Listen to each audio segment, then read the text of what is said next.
What it do, YouTube? Your boy Theflightmike back again with some crazy NBA news. I'm actually really excited about today's news because I'm finally able to cover a player on the Indiana Pacers. I've been waiting for some news about the Indiana Pacers, mainly because the only big news that I've heard from them this offseason was the signing of Malcolm Brogdon, and in my opinion, and I'm sorry if this is going to piss Pacers fans off, but this is the barbershop of YouTube, and in the barbershop, you're going to let your opinions be known. I feel like they grossly overpaid for Malcolm Brogdon. But before we get to all of that stuff, and before you guys ether me in the comments, you guys have some time to ether me in the comments if you didn't agree with that statement I just made.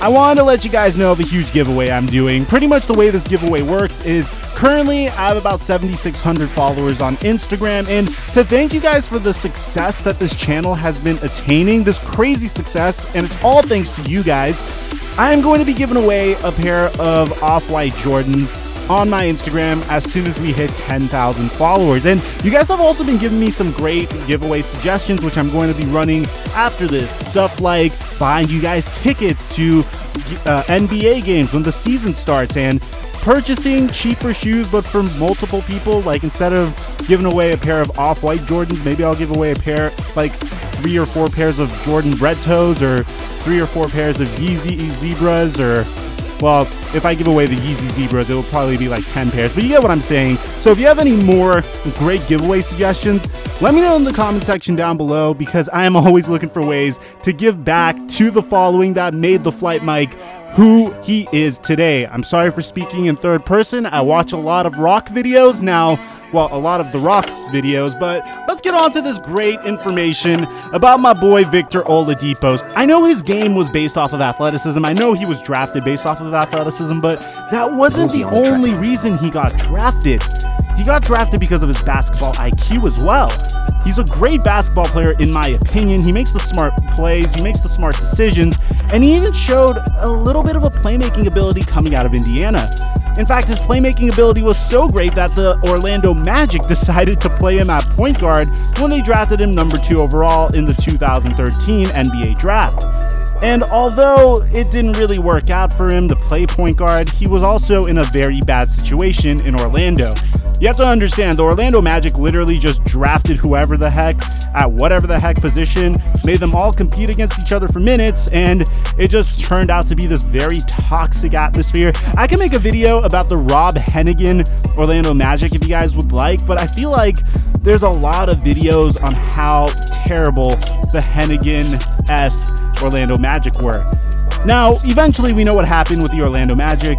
They traded Victor Oladipo to the OKC Thunder for pennies on the dollar in hopes that Victor Oladipo could be a nice running mate for Russell Westbrook and Kevin Durant. But we never got to see that happen. And you know what's so sad? I really feel like Victor Oladipo would have been able to thrive on that team. I feel like Victor Oladipo coming off the bench for Kevin Durant and Russell Westbrook would have been phenomenal, but we all know what ended up happening there. Kevin Durant decided to join the Golden State Warriors. Victor Oladipo was just a sidekick and an accessory of Russell Westbrook's stat padding revenge season, which I don't mean to, throw an insult at Russell Westbrook. I've seen plenty of clips of Russell Westbrook clearly doing his best to pad his stats for like a revenge tour. Without a doubt, it is still one of the greatest individual seasons I've ever seen a NBA player ever do. A triple-double throughout a season, and the fact that he was able to do it for back-to-back seasons is phenomenal. But I digress, guys. We all know what happens after Victor Oladipo gets flipped after 1 year with the OKC Thunder. Sam Presti says that this didn't work out, and we're going to send Victor Oladipo to the Indiana Pacers for Paul George. And that's where Victor Oladipo saw the most success. Now, I don't know if he was successful because Indiana's where he went to college and he succeeded alongside Cody Zeller back when he was on the Hoosiers, but I don't know if it was because that's where his alma mater was, or if it was the fact that he just needed another change of scenery and he needed to be utilized differently. But that's all Victor Oladipo needed to revitalize and revive his career. So now that you know everything about Victor Oladipo, now that you saw what he went through, his training regimen, and and you get a little bit of a backstory and you understand the situation he's going to go into. So if you don't know what happened to Victor Oladipo, the Indiana Pacers were starting to look extremely dominant. They almost were able to defeat the LeBron James-led Cleveland Cavaliers 2 years ago. And bro, if you're a team in the East that's almost able to beat the King, I know there's a lot of teams that were almost able to beat the King in the East. We saw the Boston Celtics in Jason Tatum's rookie year without Kyrie Irving almost able to do it. If you're able to even get close to beating LeBron James in the playoffs, you are definitely, without a doubt, on the right path. And that's what was so exciting about the Indiana Pacers. A lot of people wrote them off in Victor Oladipo's first season, thinking, you guys just traded Paul George. He's one of the best two-way players in the NBA. There is no way you guys are going to even sniff the success that you once had. But guess what they did? Not only were they able to rebound and recover within a year, but they were arguably a significantly better team. Victor Oladipo's game definitely bounced off of Miles Turner's game as well. They were a great tandem, and they had an amazing head coach in Nate McMillan also lead the way for them. It just seemed as if the groundwork was set for the Pacers to succeed, and they were supposed to be even better last year, especially after losing to LeBron James. We saw Victor Oladipo tweet his, well, no, not tweet, but text his trainer saying, hey, when are we going to get back into the gym? I need to get even better. Literally, this is something you want to see from your star player if you're Indiana.